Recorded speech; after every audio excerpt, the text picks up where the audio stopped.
Welcome to the Creative Journal podcast, where we discuss creativity and mindsets that lead to fulfilling and productive lives. This podcast features many meaningful discussions with others about creative lessons, how they apply to life, how they apply to business, and they all revolve around the underlying excitement and joy that we as creatives feel when we apply creativity to the world around us in our own unique way. I think that feeling is incredible. We share creative lessons in business, athletics, mindfulness, journaling, meditation, whatever the domain, to help us grow not just as designers and creatives, but as people. So get out your mental journal, fire up your internal creative software. Thank you for tuning in, and please enjoy the show.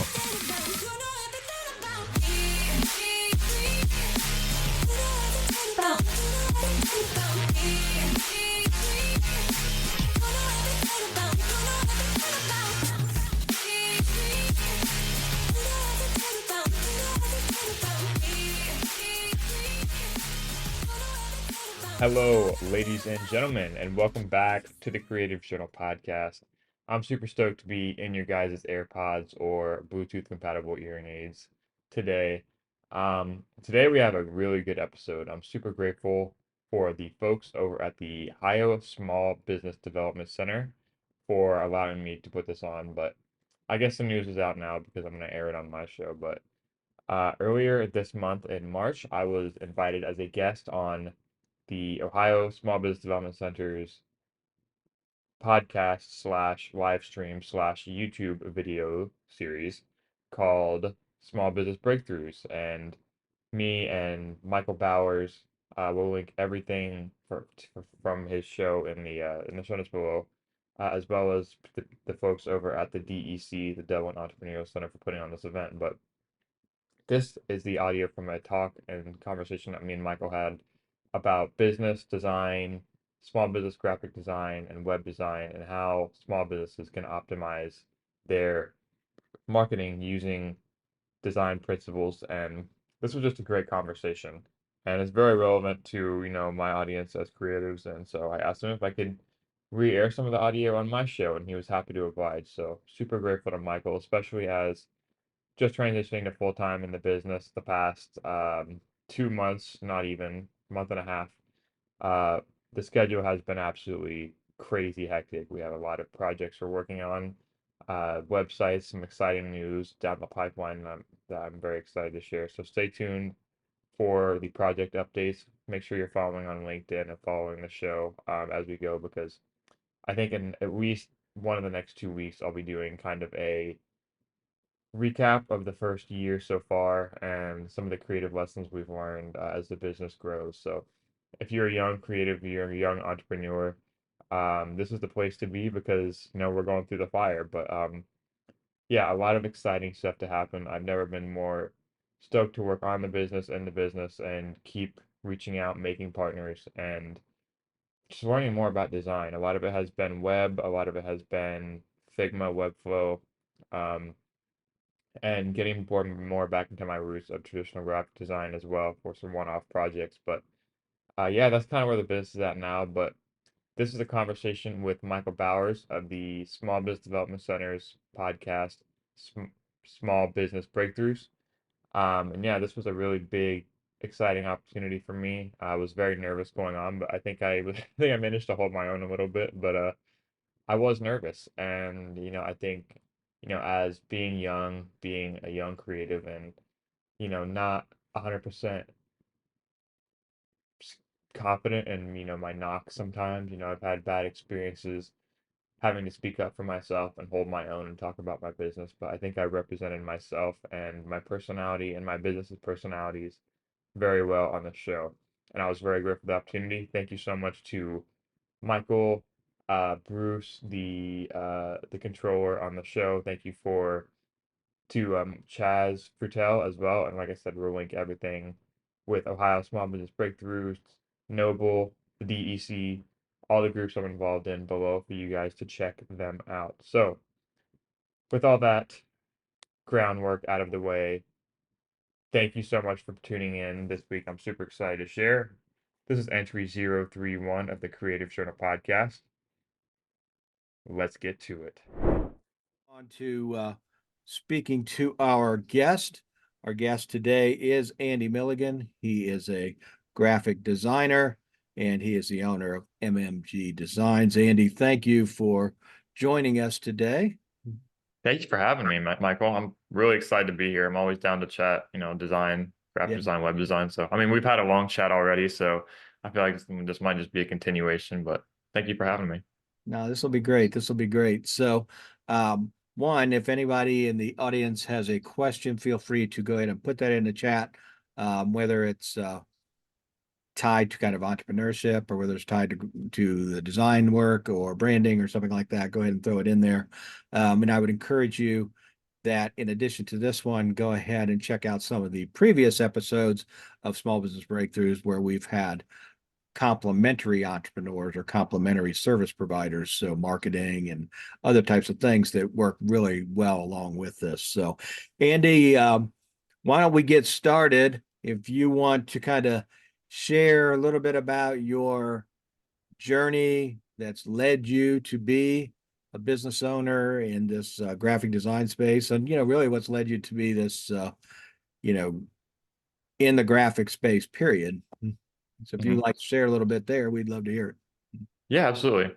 I'll spare you the long version. I'll definitely cut straight with the short version because in and of itself, that's too many events to even recount. But I moved to Marysville about 6 months ago, my first place. I graduated from the University of Findlay last spring. Moved down here, worked at a graphic design job at the Rudis Apparel Company on Square Drive in Marysville for about 6 to 8 months, and then as of 3 weeks ago, just started the design company full time. Um, I really got into graphic design, web design, branding from my background in college. Got into this group. It was called the Oiler 10 marketing team, and if you guys don't know, the Oiler 10 marketing team, they partner with small businesses that are local in Findlay and they work in exchange for um, donations to the university. So you can basically work with a team of like-minded people. We meet at 5:30 in the mornings on Wednesday. It's a good way to kind of filter out the people that don't want to be there. So I learned a lot from that group as far as discipline and really showing up to for yourself and for your team and perfecting your craft and just learning. But basically, you could take that opportunity to pick an area of design, business, and make kind of your own brand out of it and use a project with a small business to partner with them, learn every aspect of it. So anyway, the first project I took on was a brand design identity for a local brewery. It's called Woodford Brewing Company. And this ended up being about a 6 month project where I worked really close with the business owners. I got to know everything about, the problems they face, their customer base, the research they've done, go through their whole business plan, and tying that bridge from um, business to the design aspect and working together with them to really create a logo, a brand identity, colors, website, social media, all this stuff that represented their passion, their brand, was just so fulfilling. And I should say I never stopped. And even during, since I've only been at doing this full time now as of 3 weeks, um, I haven't stopped doing that freelance. Been working with a couple really awesome partners in different industries.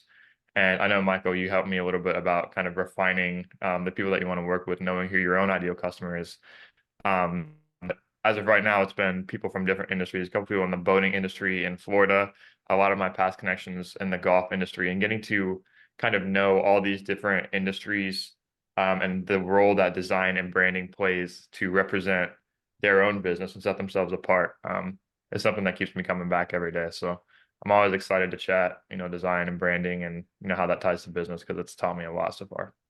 Absolutely. So, what has been your experience as you've kind of shifted from kind of this freelance world to, you know, what I would classify more as doing a business? Now, both of them are businesses, and both of them obviously have things going on. But you know, what's been your experience in the short time that you transitioned into the more structured business piece where you're going to be having a little bit more than just kind of you looking for somebody to work? Yeah, man. Again, the short version, because I've definitely learned a lot about myself and the business as a whole in the past couple weeks. Like, I feel like I've aged like 20 years. I'm probably getting some gray hairs already, but we'll save that for another day. But um, just since transitioning full time, I've learned a lot. I've become a lot more self-aware, kind of as, okay, how do I prioritize the things that I'm good at and use them to serve other people? And you really have to be self-aware and knowing what other people are coming back to you for, what you enjoy doing the most. And you have to have self-discipline, you know. I had a misconception, I think a lot of people do, maybe if you're working a full-time job before you've made the full transition, that you need these artificial constraints, like you need the 9 to 5 structure to be able to show up for yourself every day, to be able to have that self-discipline. And I mean, I learned that I didn't. I also had the misconception about myself that I wasn't a great speaker, that I couldn't go to these events and make connections and elaborate upon what I did and how it served and added value to other people's lives. Like, and breaking free from those, like I had those misconceptions in my head my whole life. And I think a lot of people do, is that you kind of grow up and you live with these conceptions about who you are and what kind of a business person you are. And I would challenge people to just, you know, kind of step out of their comfort zone. Because it took me all just a couple of weeks to prove that I can do, you know, social events and, you know, get started on my own business and make it work full time. So, and I never thought I would be capable of that myself, but it's getting started full time is definitely a big transition. And I think for a lot of people, when you do it at first, the thing that you freelanced is no longer a hobby. Like it's something that you're doing a lot more, but you still have to appreciate it with the same kind of joy, and do it naturally, pursue your curiosity. So some of it is kind of orienting your schedule to reflect the things that you enjoy doing the most. And then, okay, maybe working back from that, how can I work towards creating a schedule that maybe outsources or does less of some of the stuff that maybe I'm not as skilled at, or um, that I don't enjoy doing as much? How can I kind of work towards getting that out of my schedule? And it's been a slow, long process. Takes a lot of patience. But I mean, when you know from the beginning that you're in something for the long haul, it's you kind of go into it with the mindset that, okay, I'm going to be doing this for a long time. And with an experiential mindset too. So knowing like, I mean, not attaching emotions to outcomes so much. Like if people reject, because you're gonna get rejected all the time. Like it's a fact of what's gonna happen. Your service isn't for everyone, and that's why I would really encourage people to get to know people that you enjoy working with the most. Really refine your ideal customer. Um, just all these basics, and because your service is not going to be for everyone, and that's okay. But if you go into it with the experiential mindset of this is all experience. A rejection is as a learning experience. How can I improve from it? How can I make it more tailored to the people that I want to work with and add the most value to?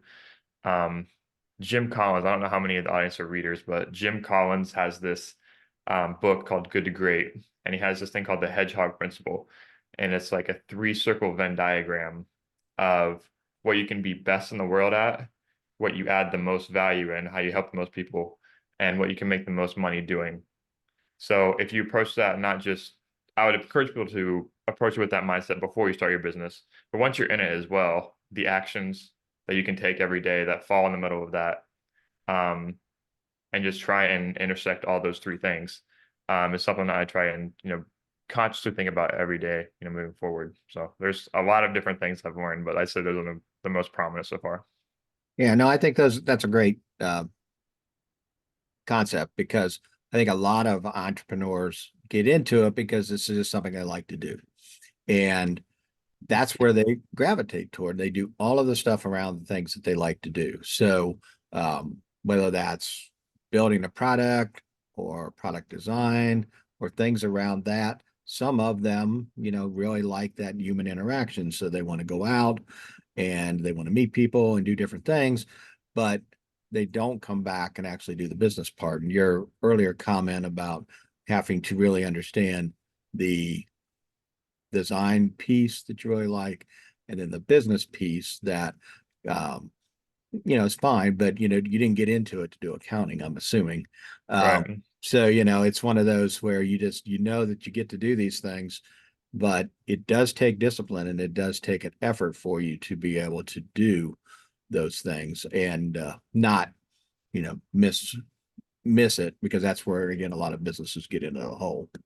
Yeah, absolutely. And I think one of the bigger misconceptions I had was that like I'm going to be doing design all day. Like I'm not going to have any breaks. And ironically, Michael, in the first 2 to 3 weeks, starting to make it more of a transition towards actual focus work.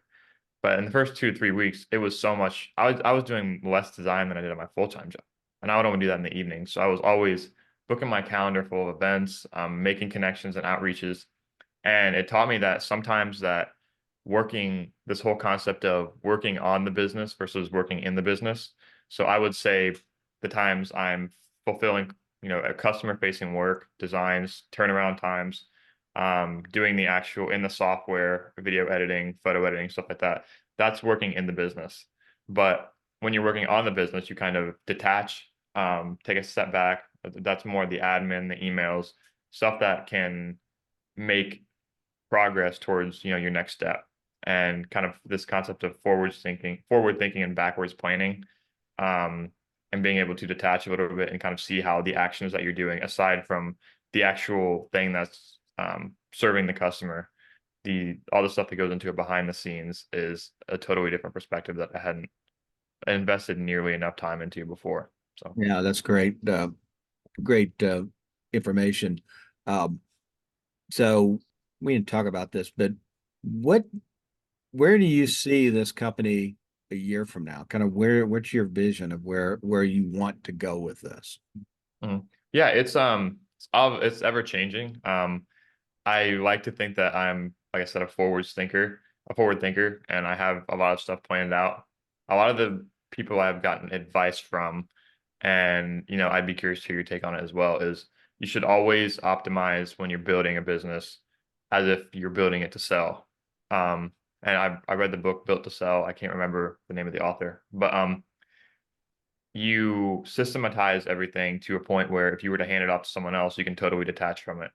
And there's a lot that goes into this, from building an SOP library to building people around you that, know the values, what you trust, establishing your own brand, something that, yeah, we'll talk about later, I'm sure, but you create these systems and processes that are repeatable, that you can explain well, that, scale, obviously, and that you can onboard to someone else. And that's something that I'm constantly looking at right now, is how do I make everything simple as possible, not just for me, but if I had to totally step back and bring in partners and bring it on to someone else. And that is very hard for a service-based business, especially when you're the one that's customer facing, you're doing the actual design work. But when you start to look at it from a more business mindset, you want to create a system where you can step back and have other people take over.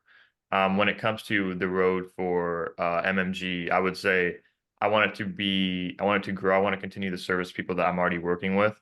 Um, and something else we talked about, Michael, was that your existing customers are your best customers. So balancing the desire to scale and work with new and exciting people, um, but also servicing the people that you already have well, because they're the reason that you are where you are.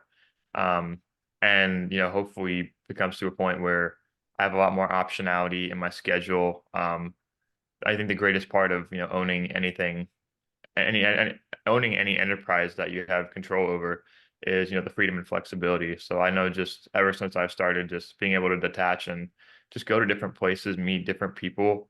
For me, that's what fires me up the most, is about making a successful business, is that it allows me the lifestyle and flexibility to meet new people and operate on my own schedule, because I've learned a lot about how I work best and the things that actually move the needle in business. And it's not doing design all day. It's not spending 10 hours in software. It's a lot of the stuff is that goes on behind the scenes, that I've grown to love and grown to get a lot better at. So, like I said, I'm always learning, and um, I realize that I'm young, so I have the advantage of moving fast and failing fast, and ideally trying to learn as many lessons as I can in that process. So I'm not shutting anything out at this point, but I am consciously going throughout business as I start, because I realize I'm young, that I can take the advantage of just getting started, being new, and still be forward thinking enough to build out these SOPs and build from the bottom as if I was thinking about selling it. Because even if I don't, it would still be a lot easier if I just go through the necessary steps now as if I were going to. Yeah, there's two things that kind of jumped out at me there. The number one thing is that when you're talking about your customer, your clients, and different things of that nature, and we talked a little bit about this when we talked before. Um, I like this concept of this low-hanging fruit concept to where there are businesses that you're working with, they're businesses that you can get, you know, paid that will help you generate revenue and pay the bills and different things like that while you're working toward this bigger opportunity. And I think a lot of businesses get into a mode where, excuse me, get into a mode where, you know, I see this, the white whale that I'm going to get here, and Mhm. I spend so much time on that I miss the other opportunities that are there.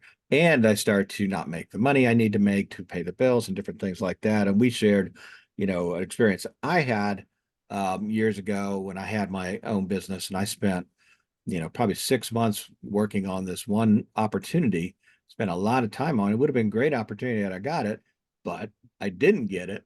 And so now I've wasted 6 months. I've wasted the time. If I actually tried to monetize how much that time cost me, you know, I can probably say that's a big reason that I stopped doing it. Mhm. So, but I mean, that's a big thing. You got to be able to pay the bills while you're actually building and growing. The other piece you mentioned is building the systems, and I think the systems are really what makes the difference between kind of the freelancer or the side hustle and different things like that, and the more traditional business, because the systems are what are going to allow you to run the business full time. And one of the books that I really like is E-Myth. So I don't know if you've read that or not, but it's a great book for entrepreneurs and small business owners because it talks a lot about the systems and building the systems for the business. And it has a story in there of a woman who is a baker, and the baker goes and opens a bakery. She's, making cupcakes and bread or whatever she's going to sell there. Or I think it was pies or cakes. It was one of those two. And that's all she did. you know, Mhm. get there 4 in the morning, and she'd make whatever it was, pies or cakes. And, at the end of the day, and she would sell that. At the end of the day, she would clean up, go home, and right back at 4 in the morning. This is all she did. And she had to churn this to be able to do what she needed to do, and that's a lot of times because of the fact she didn't have the systems in place which would allow her to actually have that flexibility to, one, have the product, do what you needed to do, bring in staff or whatever required, um, that would allow her to actually have a business.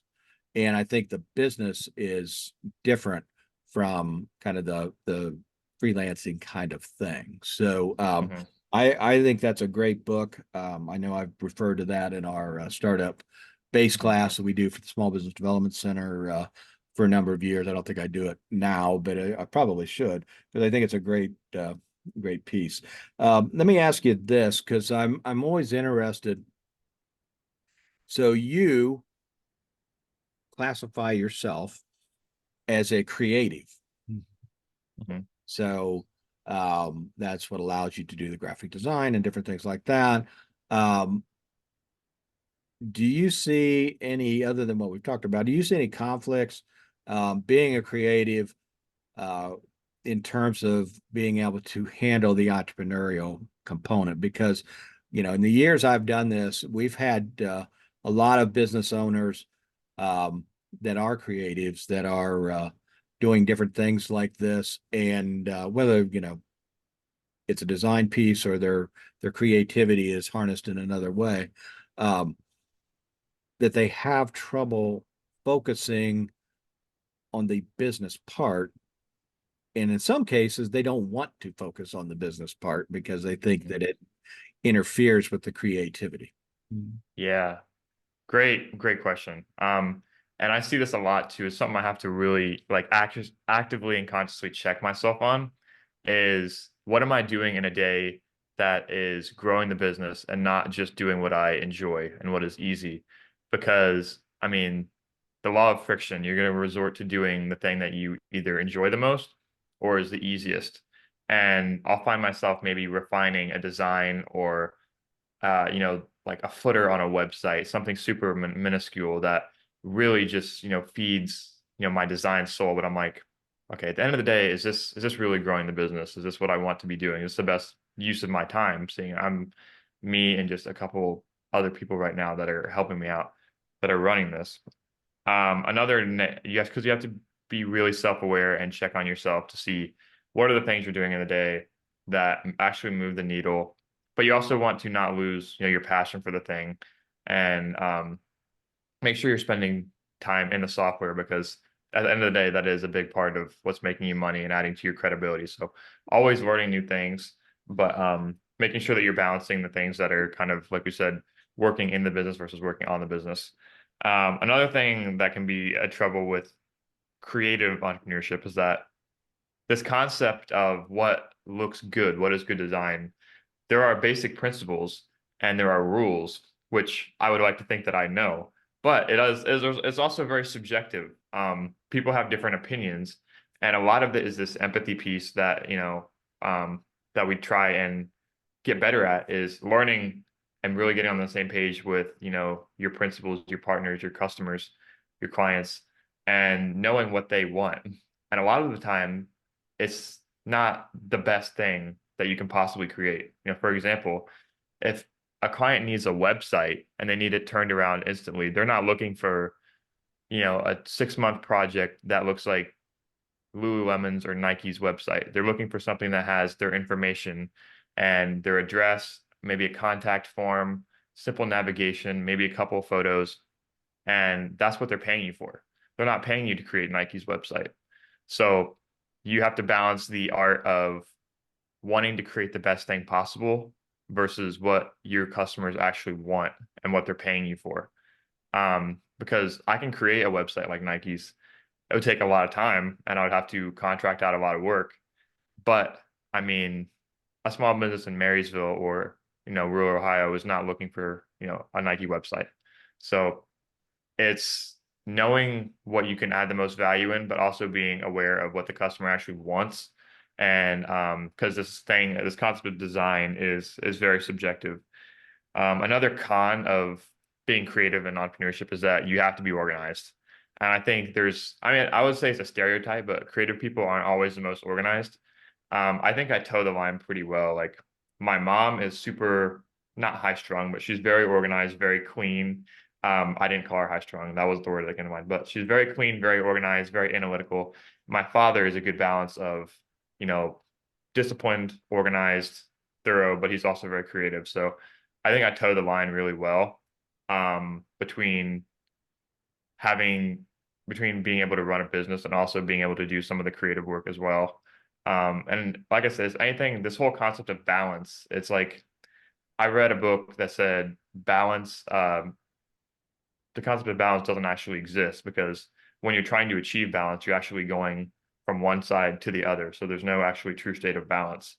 Um, but finding the best way that you can to still be creative and still also be a business owner and customer facing is something that you really have to check yourself on. And the thing that really validates it for me, whether I'm doing that, is my calendar. So if I'm spending a ton of time doing just creative work, like if 6 hours of my working day is all just pushing pixels and doing this stuff, then I know, especially at this phase, then I'm not doing enough to make outreach to do customer facing stuff that's growing the business. And so it's keeping tabs on both and trying to achieve some kind of a harmony between being creative and being an actual business owner.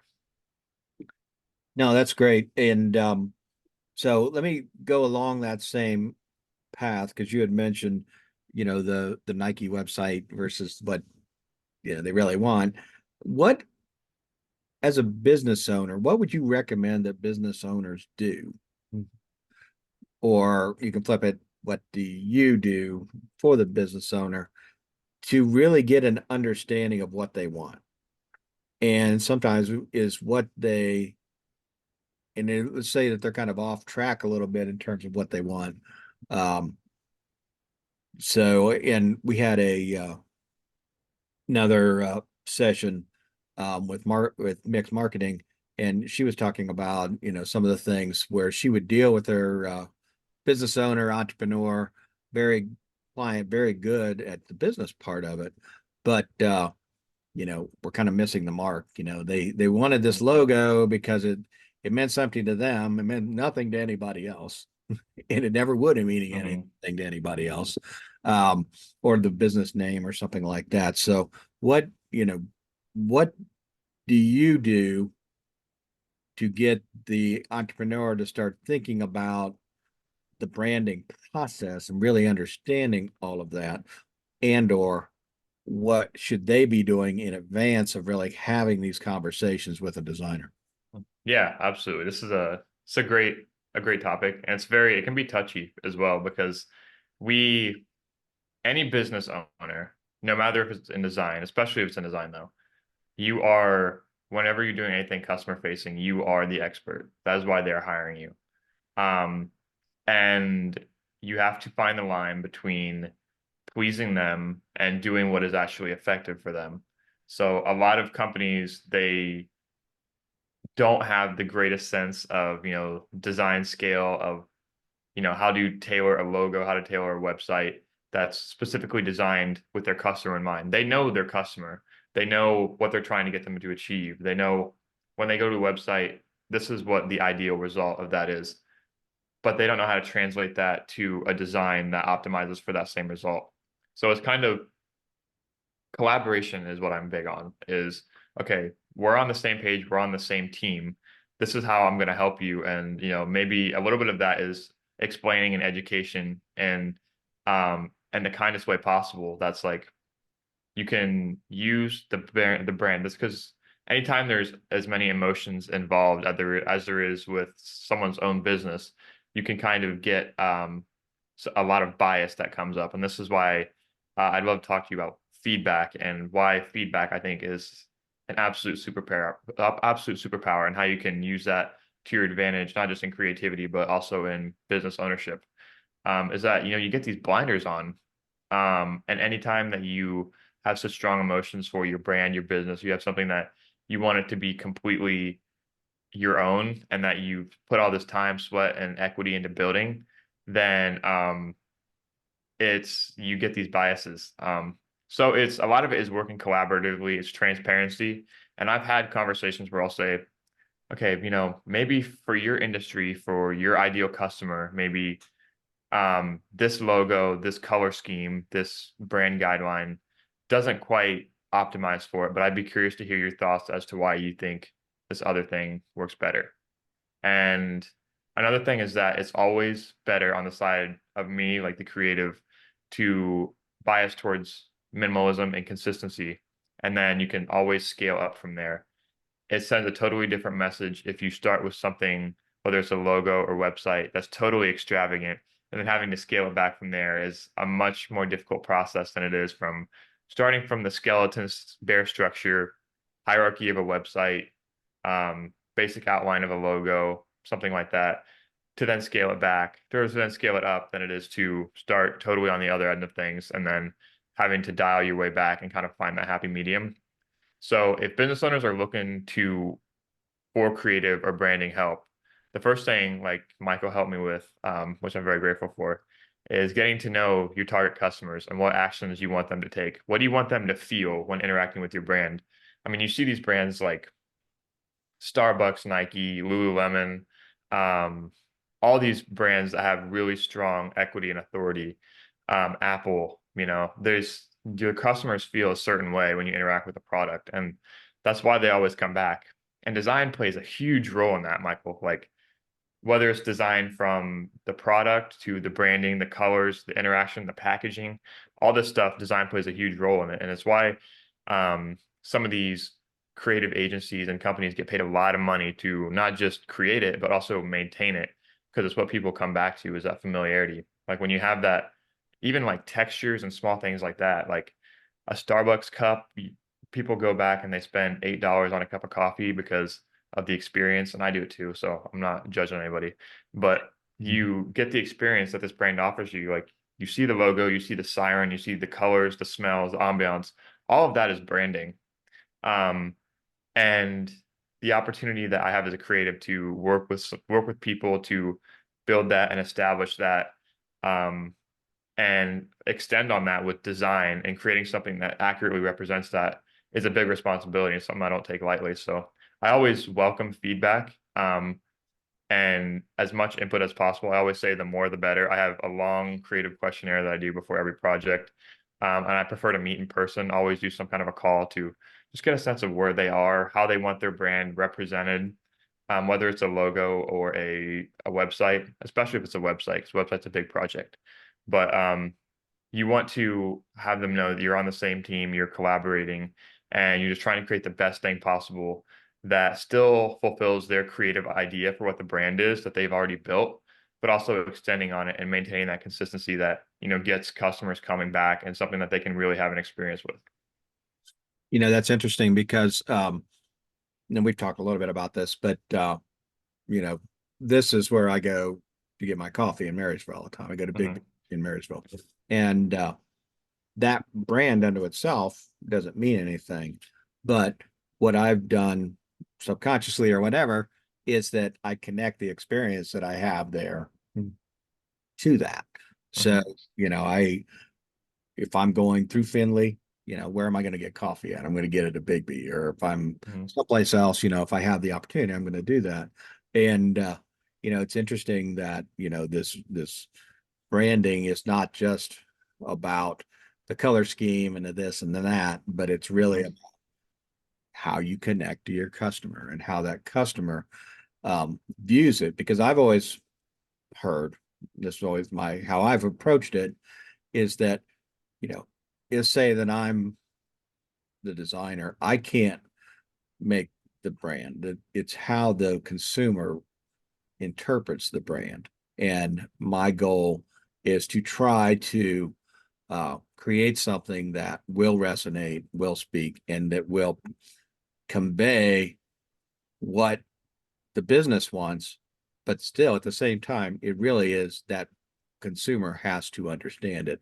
And if consumer is looking at it a little differently, um, that could influence how the brand is working for the business. Yeah, that's a great point. And I heard this thing lately, that really resonated with that speaks exactly to what you're saying is that entrepreneurs and business owners, they are creators and they are builders.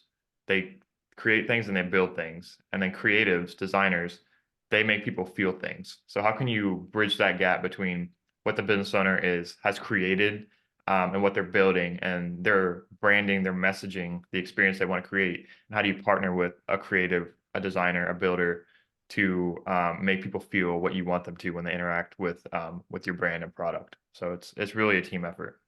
Absolutely. And what what's your thoughts? And we talked a little bit about this before. You have the branding, which we've talked about, the branding of the website. Mm.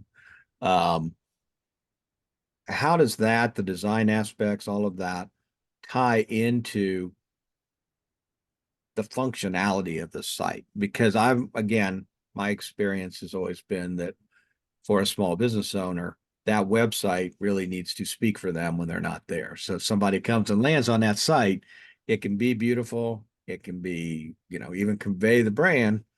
But if I land there and I don't have any idea what to do, or how do I connect, or what's my next step, then it's been kind of a waste. So what what's Mhm. your what's your take on that? Mhm. Yeah, that's a great question. And it's as humans, we are visual creatures. So there's definitely, and I'm a designer, so I'm biased to the fact that anything that looks nice is gonna, hold a higher ticket item for me. But when you design a website, you want to focus on what you want the user to do, not what you want them to feel. So, for instance, there's so much that goes into creating a great user experience on a website, whether it's, the functionality of buttons, page loading speed, um, proper navigation between pages, everything's labeled property, alt tags, images, meta descriptions, all this stuff. But you start the design from what I do. I start the design knowing ahead of time what I want the user to do. That can be booking a call, that can be filling out a contact form, that can be a redirect, and that can be an email sign up. Those are the most common. And how do you work with the brand? Okay, you know what you want to accomplish.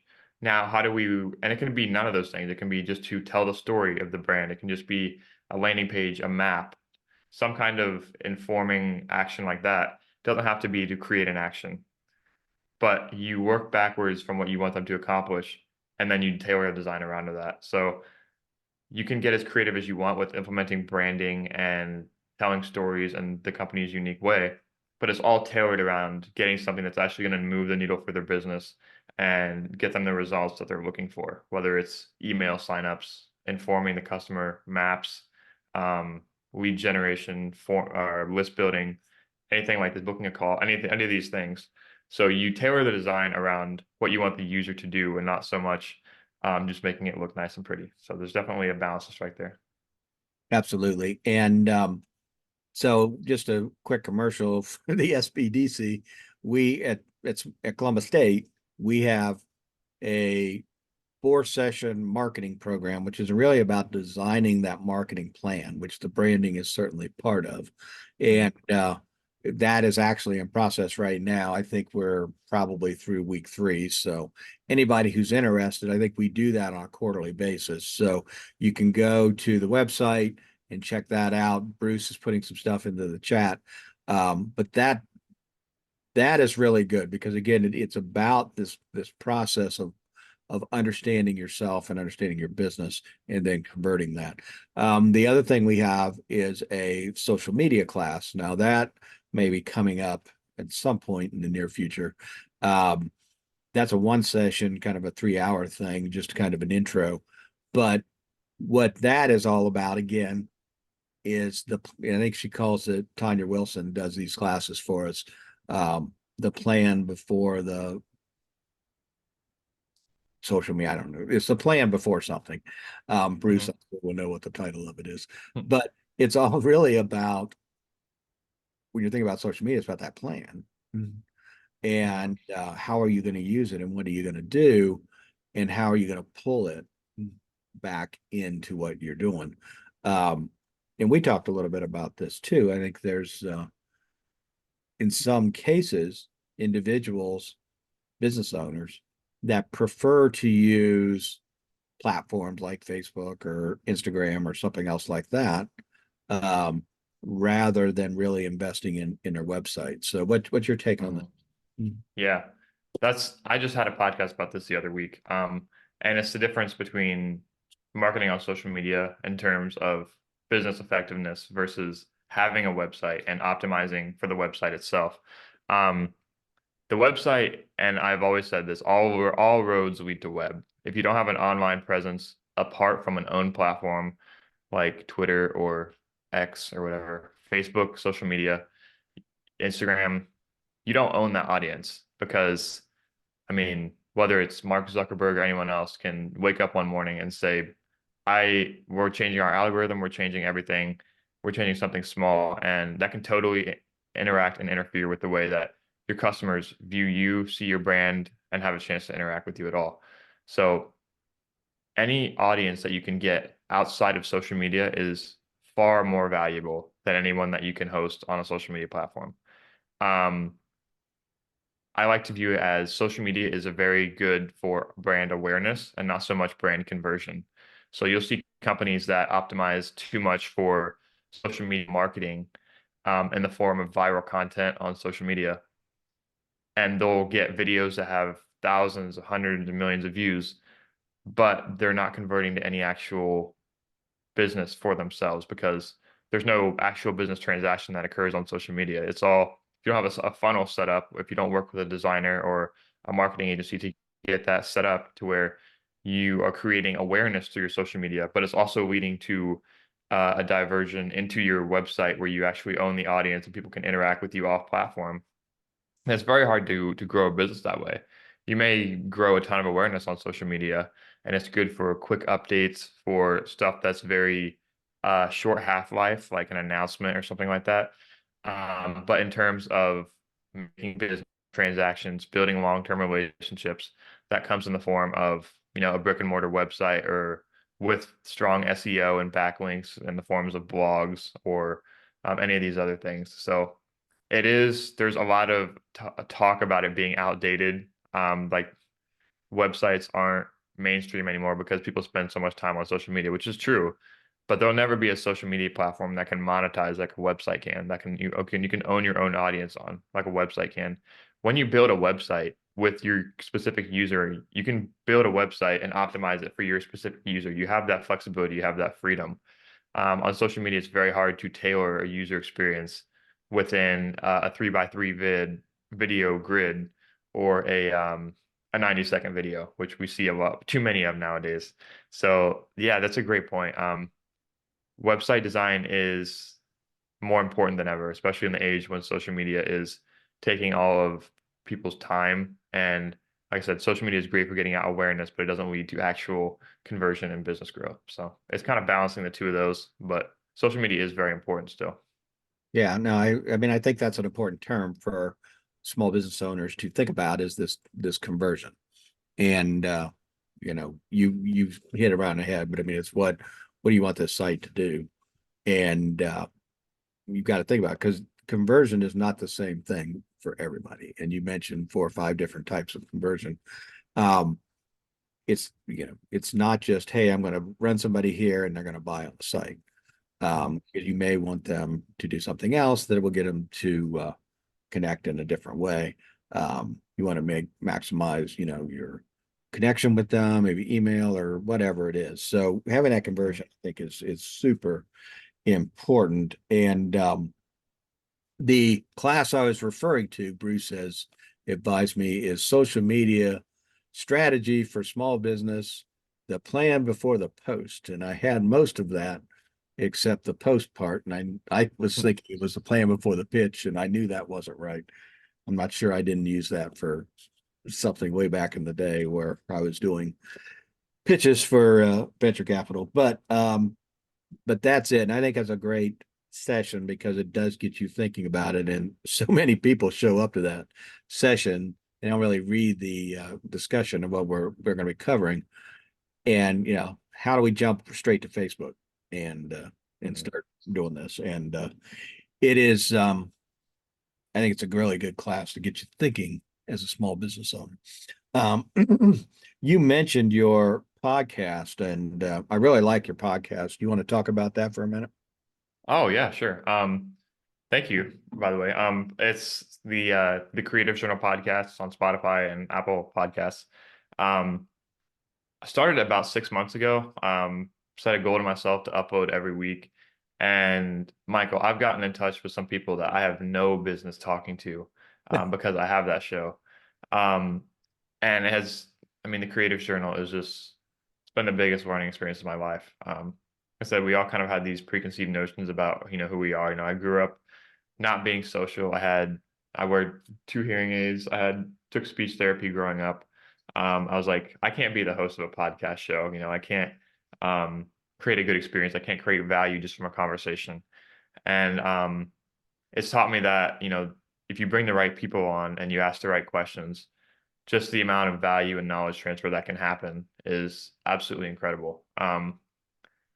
And talking to people in the similar industry that go through a lot of the same things that you guys that we do, whether it's small business ownership, people that have been through the fire, there's so much value in just saying, hey, I'm young. In my perspective, I'm young. I'm looking for advice. And if anyone's looking for, some great business advice, how to be more creative or run a creative enterprise, there's a lot of good value that can be learned in just reaching out and talking to people or from listening to shows like this or that. So, Yeah, I mean, and that's why I always like about this is that most of the people I have on, I mean, I've known for a long time. We haven't known each other very long, but I've known a lot of the people that you'll see as you go back and look at other episodes. I've known for years. So, but it's just always interesting to have it in this kind of format because I can have conversations with folks. You and I've had conversations, but because I'm not that conversation wasn't recorded, that conversation wasn't put out here.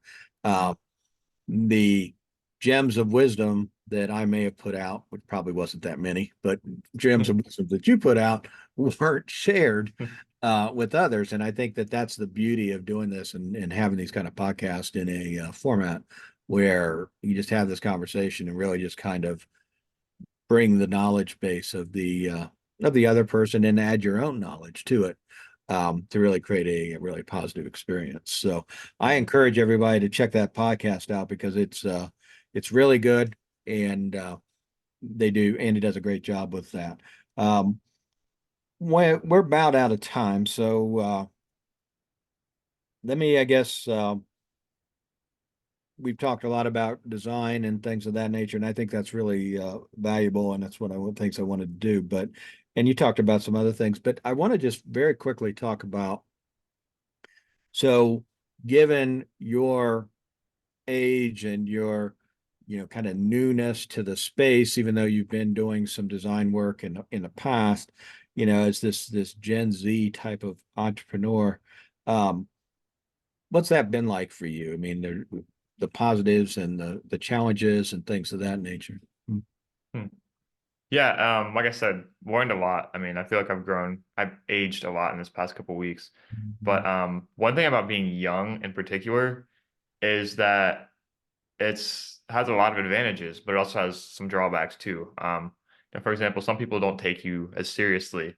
Um, and I have dealt with that a few times, but if you look at it in a different light, it's like, okay, expectations are low. And that's one of the biggest things about being a business owner, especially in a service industry, is set this concept of setting expectations. Um, if you set the expectations low, there's always a better opportunity that you're going to be able to over deliver.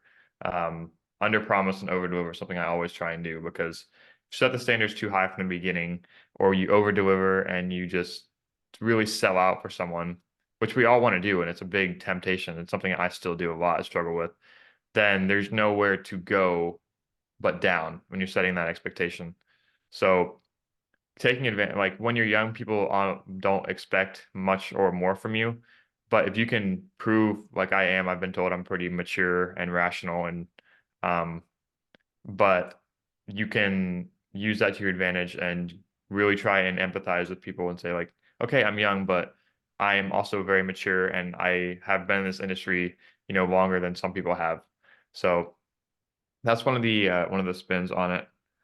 Um, Another thing that I've learned recently is that hard work, like I've always been a hard worker. I mean, but I've learned in business that hard work is it's the cost of playing. It's the cost of entry. Everyone works hard. Um, and while it is necessary and it's something that I always advise and always admire and always do, and I will always be a hard worker. And I think if you own your own business, like a lot of the people listening, then you're going to be a hard worker. There's going to be early mornings, late nights. It's just the cost of doing business per se. But how can you act smart and how can you really detach and see how the actions in your day aren't just the results of you working hard, but actually putting concentrated effort into something that's going to move the needle?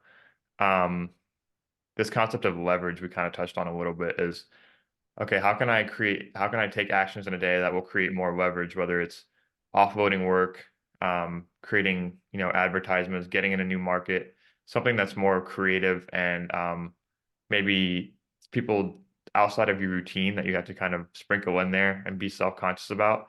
How can you kind of create leverage? Because everybody works hard and it's a lot easier to create that leverage and create some kind of advantage that's unique to you rather than having to just try and outwork and not sleep because I've definitely been there, especially recently. But you have to find, the balances of, the disadvantages of being young, and also the advantages of it because I know that I have a long road ahead of me. And especially if you're young, you have to operate with the mindset that you want to still move fast, but everything is experience and everything is learning.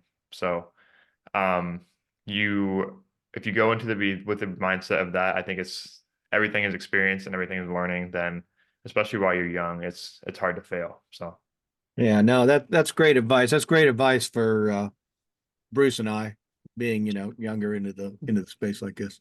Um, Hey, we do have a question here. And we're going to end it after this, but this is from Sherry. You know, she's asking, is there a site that you recommend as a way to kind of, it sounds like kind of create a web page design that you can use to start the business and then transfer that maybe to your own business servers in 2 or 3 years. It looks like she may have Mhm. been doing some things with GoDaddy was on their servers, and then when she missed the annual fee, which half the time I can't remember when stuff's due, um, Mhm. wasn't able to get access to it. So she actually lost Yeah. a lot of that. Mhm.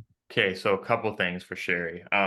You can start on, so you can build your own website, and it's something I always recommend people do because you're right, it is very hard. But you can do it. A couple platforms I'd recommend is I always try to steer people away from GoDaddy just because their hosting, in my experience, has been very unreliable, and that's just personal experience. But as far as site development, you can use Squarespace, Wix. There's a lot of no code tools. I personally use Webflow and WordPress for older sites. I prefer to use Webflow. But if you use WordPress, you can invest in some of these different builders like Elementor and Divi and Bricks plugins. And I can type this in the message if you want because I know this listed off a lot of names. But Mm. you can go with one of those, and there is a learning curve there in terms of design. But you can also buy a template. Um, that makes it a little bit easier for you if you just want to get something off the ground and have some kind of an online presence. As far as hosting, you can there's a lot of nuance specifically, but if you buy a domain, you don't have to host it on that domain. You can transfer it to another host. So there's a lot of hosting platforms like there's GoDaddy, there's Hostinger, there's SiteGround, there's a ton of them out there. Bluehost is another one. I personally use Hostinger because there's very low hosting fees, which might be a good look to look into. But if you buy a domain from a hosting platform, oftentimes you have to wait X number of days or months before it allows you to transfer it because they want you to host that domain on their site. So there's a little bit of a friction period there. Um, but if you want to export a site, that is a headache sometimes. You can package it up in a CSV, and some programs and developers will let you upload that CSV and try and translate the HTML and CSS code into that page. But you have to know a little bit of code to make it format well and flow well and all the other things. So depending on the size of your site, Sherry, you could reach out and I might be able to like give you some pointers and maybe send you a loom on, walking you through like the steps of migrating, something like that. But the builders I recommend if you're just getting started, Squarespace I have found to be the easiest, and they have a vast template library. And for hosting, you can go either for, if you have to go with GoDaddy, you can, or you can go with something like a Hostinger that has very low monthly fees. So Great, great. Thank you. Bruce, did you get all that? I want to make sure you've got all those links and names and all that. So, I um, went fast on that. no, that was great. And I appreciate it. And I know Sherry appreciates it. She's going to reach out. So, we're going to go ahead and wrap up. I think this has been a great session on really kind of how to think about your design, your site, what you're trying to do. Um, I do want to mention that we will be having a special edition of Small Business Breakthroughs on March 20th in celebration of SBDC Day. And you guys probably, that's very similar to Christmas and Thanksgiving. Everybody knows what SBDC Day is. But if you don't, basically, it's just a national celebration of the work that small business development centers do. There are 25 SBDCs in the state of Ohio, and there's probably close to 1,000 SBDCs around the country, all doing great work to help entrepreneurs and small business owners uh, basically build their dream. So we will be having a special session on the 20th, still working on the guest. We'll have that. And then we will be also coming back on the next date when this is supposed to be held. I think that's maybe the 28th of March. And we're looking forward to being able to share some great information there. Andy, again, thank you for being here, Chaz and Susie and the whole Dublin Entrepreneurial Center team. Thank you for your support and all that you do. And we'll close out, Andy. Is there one thing that you want to recommend, or, what? I guess I always kind of like, if you're watching this or if you're in the chat or something like that, and you want to think about your branding, and what's one thing that you might recommend that they do like today? Just to Yeah. kind of get started. Yeah, great question. Thank you also for having me. Like this, and it's a great experience. I know, first of all, if anyone's looking to grow their business, get in touch with like-minded professionals. These organizations at the DEC, things like Noble, all these things I've been to have really moved the needle for me personally. So the first thing I would recommend to people, like I said, I know I'm young, but getting involved in some kind of community where you feel like you're being looked after is a big first step. And getting out of your shell like that is huge. When it comes to branding and design, it really just comes down to knowing who you are and how you want that represented. And you don't have to be a subject matter expert to get started. Um, you can always get started on your own. You can use these. Design is more accessible to people than ever. You have, like we just talked about with Sherry, you have your no code builders. You can get online just like that. You can use tools like Canva and Illustrator and Photoshop, all these tools that are available to everyone. And there might be a bit of a learning curve, but being creative and expressing your brand in some way has never been more important, especially in a crowded ecosystem like today, where people are just bombarded with new brands and high quality content. So if one thing that people can do today is just write down what they want their brand to be, create something that you want represented. Maybe you're drawing your logo, maybe you're getting online, but I would really encourage people to get online somehow and just exercise any aspect of creativity in your own business, whatever form that may take. Great. Thank you very much. I want to thank everyone again for being here. And I hope you've gotten great uh, information that's going to help your business from today. And don't forget to go to our YouTube channel. This will be up on there the next couple of days, as well as the other. I think we're somewhere in year 3 on this. So a lot of great content on there. And also check out Andy's podcast also, because I think that's a great source for information for you.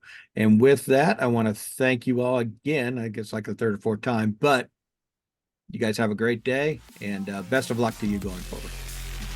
Thank you. Thanks for having me.